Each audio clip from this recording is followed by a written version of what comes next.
আমরা মধ্যবিত্ত। নিজের শখের জিনিস কেনার আগে আমাদের 1000 বার ভাবতে হয়। আমরা মধ্যবিত্ত।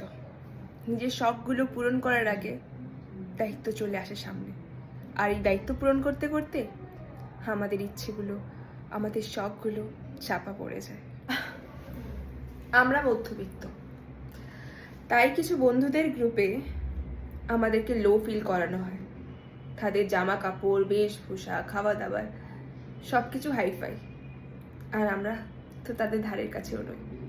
তাই কিন্তু আমি মনে করি আমার জন্মটা হয়তো আমার হাতে নেই, আমি জন্মেছি এইভাবে, কিন্তু আমি কিভাবে মরবো সেটা একমাত্রই আমার হাতে। তাই মধ্যবিত্ত হলেও নিজের দায়িত্বের কাছে নিজের শখগুলোকে হারতে দেব না। মধ্যবিত্ত হলেও সেই সকল বন্ধুদের নিজের সম্পর্কে ব্যঙ্গ করতে দেব না। মধ্যবিত্ত হলেও নিজের শখগুলো পূরণ করব।